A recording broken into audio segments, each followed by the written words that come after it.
Hello, English learners. Welcome back to the channel. Today, we are going to learn something very simple but super useful in everyday English. ಇವತ್ತಿನ ಈ ವಿಡಿಯೋದಲ್ಲಿ ನಾವು ಒಂದು ಬಹಳ simple ಆಗಿರುವಂತಹ ವಿಷಯವನ್ನ ಕಲಿಯೋಣ. ಈ ವಿಷಯ ಸಿಂಪಲ್ ಆದರೂ ಕೂಡ ಇದು ಎವ್ರಿಡೇ ಇಂಗ್ಲಿಷ್ ಅಲ್ಲಿ ಬಹಳ ಯೂಸ್ಫುಲ್ ಅನ್ನೋದು ಕೂಡ ಅಷ್ಟೇ ಮುಖ್ಯ ಆಗಿದೆ. Whenever someone says thank you, most of us reply with just one phrase, you are welcome.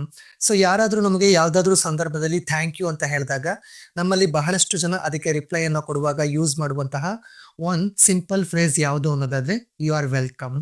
But did you know there are many smarter, friendlier and more natural ways to reply.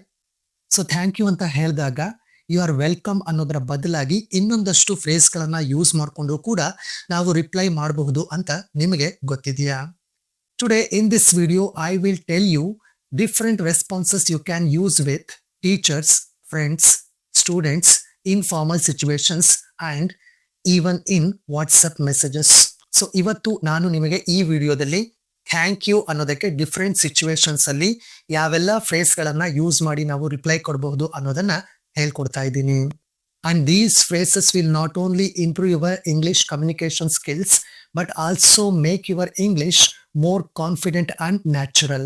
So ಈ phrases ನಿಮ್ಮ communication skills ಅನ್ನ improve ಮಾಡೋದ್ರ ಜೊತೆಗೆ ನಿಮ್ಮ English ಅನ್ನ more natural ಮತ್ತೆ confident ಕೂಡ ಮಾಡುತ್ತೆ ಅನ್ನೋದ್ರಲ್ಲಿ ಯಾವುದೇ ಡೌಟ್ ಇಲ್ಲ. Then what are we waiting for? Let's get started. ಯಾವ್ದಾದ್ರು ಒಂದು ಸಿಚುವೇಶನ್ ಅಲ್ಲಿ ನಾವು ಮಾಡಿದಂತಹ ಹೆಲ್ಪ್ಗೆ ನಮ್ಮ ಟೀಚರ್ಸ್ ಅಥವಾ ಲೆಕ್ಚರರ್ಸ್ ನಮಗೆ ಥ್ಯಾಂಕ್ ಯುನ ಹೇಳಿದಾಗ ನಾವು ಅವರಿಗೆ ಯಾವ ರೀತಿ ರಿಪ್ಲೈ ಕೊಡ್ತೀವಿ? ಆ ಸಂದರ್ಭದಲ್ಲಿ ನಾವು ಏನ್ ಹೇಳ್ಬೇಕು? ಸೊ ನಾವು ಅವರ ಥ್ಯಾಂಕ್ ಯುಗೆ ರಿಪ್ಲೈ ಕೊಡುವಾಗ ನಮ್ಮ ರಿಪ್ಲೈ ಏನಾಗಿರುತ್ತೆ? It is respectful and polite. So we are going to reply in a respectful and polite way. ಬಹಳ ರೆಸ್ಪೆಕ್ಟ್ಫುಲ್ ಆಗಿ ಪೊಲೈಟ್ ಆಗಿ ರಿಪ್ಲೈ ಅನ್ನ ಕೊಡ್ತೀವಿ. So here are 5 different ways. So ಈ 5 ರೀತಿಯಲ್ಲಿ ನಾವು ಅವರಿಗೆ ರಿಪ್ಲೈ ಅನ್ನ ಕೊಡಬಹುದು. ಆದ್ರೆ ನಿಮಗೆ ಈ 5ರಲ್ಲಿ ಯಾವುದು ಕಂಫರ್ಟಬಲ್ ಅನ್ಸುತ್ತೋ ಅದನ್ನ ಯೂಸ್ ಮಾಡ್ಕೊಳ್ಬಹುದು. First one, you are welcome ma'am or sir. You are welcome ma'am or sir. Happy to help you, ma'am, or happy to help you, sir. It's my pleasure, ma'am, or it's my pleasure, sir. Always grateful to learn from you. Always grateful to learn from you. And last one, I am glad. I am glad I could assist you. I am glad I could assist you, ma'am or sir. So these are the 5 different ways to reply when your teacher or lecturer say thank you to you. So ನಿಮ್ಮ teacher ಅಥವಾ lecturer ನಿಮಗೆ thank you ಹೇಳಿದಾಗ ನೀವು ಈ 5ರಲ್ಲಿ ಯಾವುದಾದ್ರೂ ಒಂದನ್ನ use ಮಾಡಿಕೊಂಡು ಅವರಿಗೆ ರಿಪ್ಲೈ ಅನ್ನ ಕೊಡಬಹುದು. ಸೆಕೆಂಡ್ ಸಿಚುವೇಶನ್, ನಿಮ್ಮ ಫ್ರೆಂಡ್ಸ್ ಯಾರಾದ್ರೂ ನಿಮಗೆ ಯಾವ್ದಾದ್ರು ಒಂದು ವಿಷಯದಲ್ಲಿ ನಿಮ್ಮಿಂದ ಹೆಲ್ಪ್ ಅನ್ನ ಪಡ್ಕೊಂಡಾಗ ಥ್ಯಾಂಕ್ ಯು ಹೇಳಿದಾಗ ಅವರಿಗೆ ಯಾವ ರೀತಿ ರಿಪ್ಲೈ ಅನ್ನ ಕೊಡ್ತೀವಿ? ಸೊ ಫ್ರೆಂಡ್ಸ್ಗೆ ರಿಪ್ಲೈ ಕೊಡುವಾಗ ಅದು ಯಾವ ರೀತಿ ಇರುತ್ತೆ ಅಂದ್ರೆ casual and friendly. We are going to reply them in casual and friendly way. Casual ಆಗಿ ಫ್ರೆಂಡ್ಲಿ ಆಗಿ ರಿಪ್ಲೈ ಅನ್ನ ಕೊಡ್ತೀವಿ. ಸೊ ಆ ರೀತಿ ರಿಪ್ಲೈ ಕೊಡುವಾಗ ಕೂಡ ನಾವು 5 ಡಿಫ್ರೆಂಟ್ ವೇಸ್ ಅನ್ನ ಯೂಸ್ ಮಾಡಬಹುದು ಅಥವಾ 5 ಡಿಫ್ರೆಂಟ್ ವೇಸ್ ಅಲ್ಲಿ ನಾವು ಅವರಿಗೆ ರಿಪ್ಲೈ ಅನ್ನ ಕೊಡಬಹುದು. So here are the 5 different ways to reply when a friend says thank you. So first one, any time buddy. Anytime, buddy. No problem, yeah. No problem, yeah. Chill. That's what friends are for. Chill. That's what friends are for. And next one, don't mention it. Don't mention it. And last one, always here for you. Always here for you. So ಈ 5ರಲ್ಲಿ ನಿಮಗೆ ಯಾವುದು comfortable ಅನ್ಸುತ್ತೋ, easy ಅನ್ಸುತ್ತೋ ಅದನ್ನ use ಮಾಡಿಕೊಂಡು ಫ್ರೆಂಡ್ಗೆ reply ಅನ್ನ ಕೊಡಬಹುದು. You are welcome ಅಂತ use ಮಾಡೋದ್ರ ಬದಲು ಒಬ್ಬ ಫ್ರೆಂಡ್ ಥ್ಯಾಂಕ್ ಯು ಹೇಳಿದಾಗ ಇವುಗಳಲ್ಲಿ ಯಾವ್ದಾದ್ರು ಒಂದನ್ನ ಯೂಸ್ ಮಾಡ್ಕೊಂಡಾಗ ನಿಮ್ಮ ಇಂಗ್ಲಿಷ್ ಕಮ್ಯುನಿಕೇಶನ್ ಸ್ಕಿಲ್ ಅನ್ನೋದು ಇಂಪ್ರೂವ್ ಆಗೋದ್ರ ಜೊತೆಗೆ ನಿಮ್ಮ ಇಂಗ್ಲಿಷ್ ಅನ್ನೋದು ಮೋರ್ ನ್ಯಾಚುರಲ್ ಆಗಿ ಇರುತ್ತೆ. And now the third situation, replies for students. ಒಬ್ಬ ಸ್ಟೂಡೆಂಟ್ ಥ್ಯಾಂಕ್ ಯು ಹೇಳಿದಾಗ ಯಾವ ರೀತಿ ನಾವು ರಿಪ್ಲೈ ಅನ್ನ ಕೊಡಬಹುದು? ಸೊ ಸ್ಟೂಡೆಂಟ್ಗೆ ನಾವು ರಿಪ್ಲೈ ಅನ್ನ ಕೊಡುವಾಗ ಅದು ಯಾವ ರೀತಿ ಇರಬೇಕು ಅಂದ್ರೆ it should be encouraging and supportive. ಅವರಿಗೆ ಎನ್ಕರೇಜ್ ಮಾಡೋ ತರ ಮತ್ತೆ ಸಪೋರ್ಟ್ ಮಾಡೋ ತರ ಇರಬೇಕಾಗುತ್ತೆ.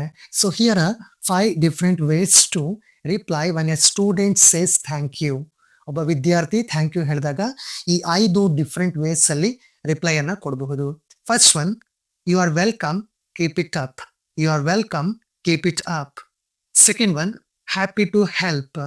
Happy to help, keep studying well. Keep studying well. Anytime, feel free to ask. Anytime, feel free to ask. Fourth one, glad it helped. Glad it helped. Fifth one, you are welcome. You are welcome and good luck with your learning. You are welcome and good luck with your learning. Fourth one, formal situations.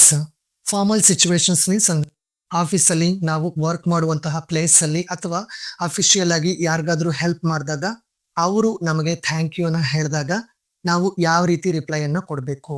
So ಇಂಥ situations ಅಲ್ಲಿ ನಾವು ಕೊಡುವಂತಹ reply professional and polite ಆಗಿರಬೇಕು.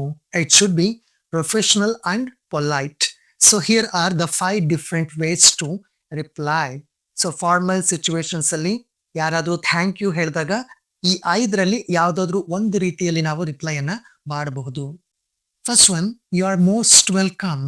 You are most welcome. Second one, I am glad I could assist. I am glad I could assist. Third one, my pleasure. My pleasure. Fourth one, it was no trouble at all. It was no trouble at all.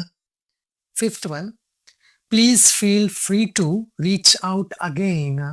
Please feel free to reach out again. Last one, WhatsApp messages.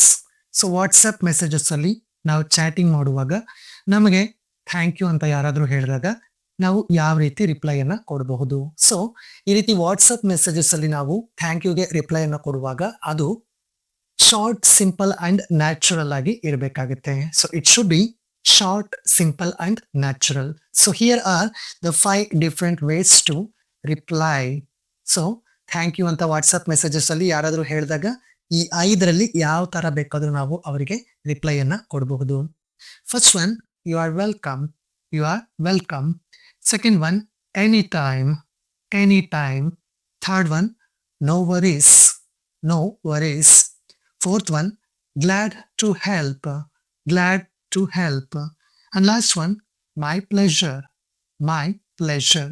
ಈಗ ನಿಮಗೆ thank you ಅಂತ ಯಾರಾದರೂ ಹೇಳಿದಾಗ ಅವ್ರಿಗೆ ಯಾವೆಲ್ಲ ರೀತಿಯಲ್ಲಿ reply ಕೊಡಬಹುದು ಅನ್ನೋದು ಖಂಡಿತ ಅರ್ಥ ಆಗಿದೆ ಅನ್ಕೊಳ್ತೀನಿ.